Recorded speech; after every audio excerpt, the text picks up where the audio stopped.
Welcome back to the channel. So we bought a CF Moto Dual 230. Yan. So this is a dual sport, a dirt bike and an adventure bike.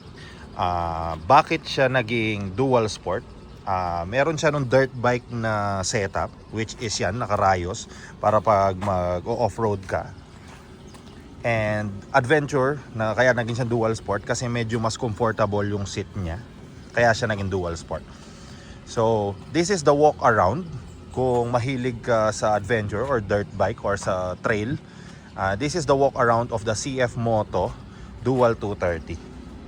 So, this CF Moto has a 230 or 229cc engine, carbureted or carburador, single cylinder. Ayan, single cylinder siya. And it has 12 liter na fuel tank capacity ranging ng 30 to 32 km per liter.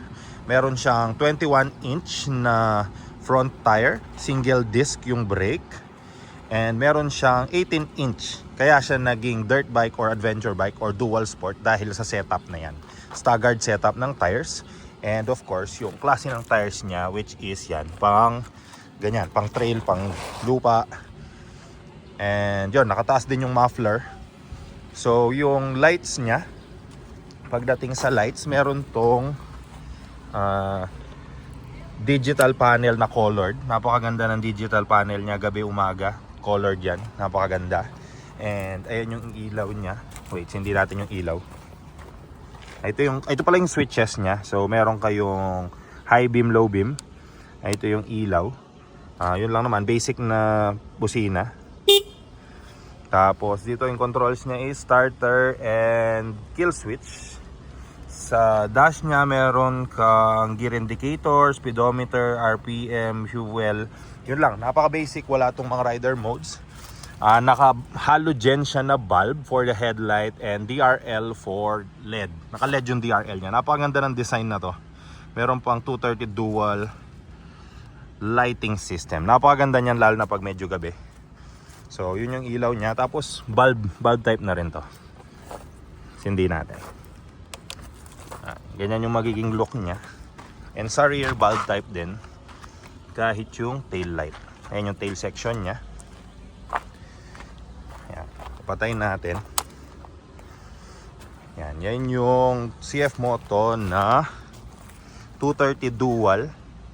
Meron tong 15 horsepower, 16.5 Newton meters of torque. Medyo mataas siya. I'm 5'10". Ganito yung magiging look pag nakaupo kayo.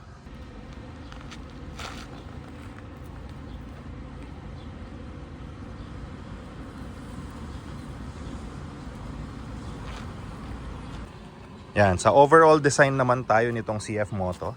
Gustong gusto ko tong muffler niya kasi nandito yung design. So napakagandang lagyan ng Leo Vinci na mga aftermarket.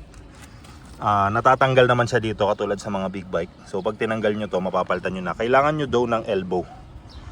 Yan. So ang option is pwede mo rin paputol to, palagyan mo nung sa clip para napapalitan. Pero titingin tayo kung may mga elbow. Update ko rin kayo. And then yan. Nung binili ko pala to as brand new bago tayo tumuloy, ito yung adjustment ng carburetor. Hindi ko alam kung tama ba yung tinuro nila sa akin. Kasi namamatay siya pag naka-idle nung bagong bili. Actually 2 days ago lang yun. May choke silang sinasabi dito. Ito. Sabi nila laging naka-up daw yan. Hindi ko alam kung tama yun. Paki-comment down below naman. Fuel choke or fuel cock ang tawag. Paki-comment down naman below kung paano ginagamit yun, para makapagtulungan tayo at makatulong sa ibang mga nagmamotor din. Okay, go back sa design. So, ayan, itong view na to napakaganda. Gustong gusto ko yung may design siya na color na yan. Zipper blue pala yung Zipper blue yung color nito. Then may silver and black tone lang siya. Napakasimple lang.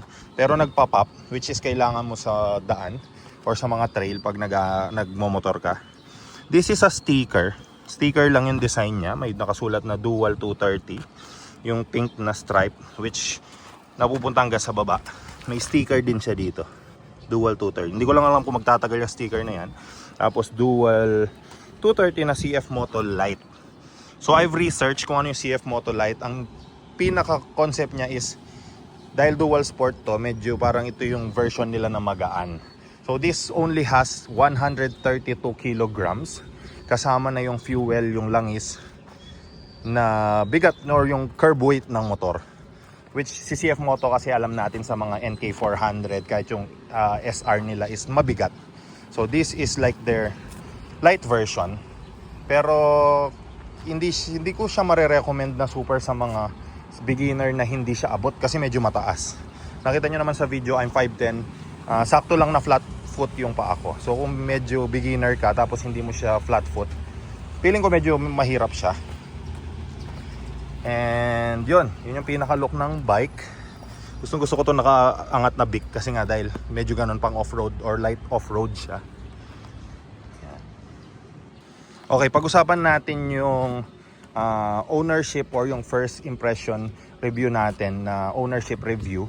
Ang naging problema ko pagkabili, literal na pagkalabas sa kasa, yun nga, pagka naka-idle, pag sindi niya, pag ginas mo namamatay. Hindi ko alam kung issue yon, pero in-adjust nga nila yun doon sa fuel cock. Yun, hindi ko alam kung tama yung tinuro nila, paki-comment down below. And yung susi, actually, hindi pala issue to. Yung susi gustong gusto ko. Napakaganda ng design ng susi ng CF Moto.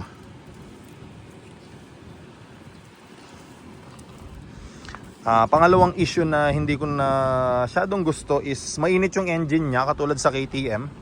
Hindi ka pa man nakakalayo ng 5 kilometers, talaga mararamdaman mo yung init sa side na to. Hindi dahil naked siya kasi ang dami. Alright, so pag-usapan natin yung riding comfortability or yung isa sa dahilan kung ba't naging dual sport to, which is yung pagiging highway capable niya.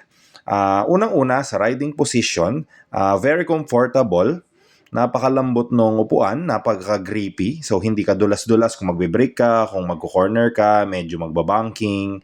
Ang gustong-gusto ko sa upuan na to is maliban sa very comfortable siya, yung sa likod na part niya is parang may nakasalo sa'yo. So mag-i-stop siya doon bago yung passenger mo. Based sa riding comfortability ng asawa ko, which is nagbi-video for now kasi hindi ko dala yung GoPro ko, ibang helmet to, napaka-komportable din nung seat. Now, yung legs natin as 5'10", very comfortable, straight lang siya, para lang nakaupo sa chair na monoblock. So yung riding position, even sa kamay, tama lang yung height niya for me.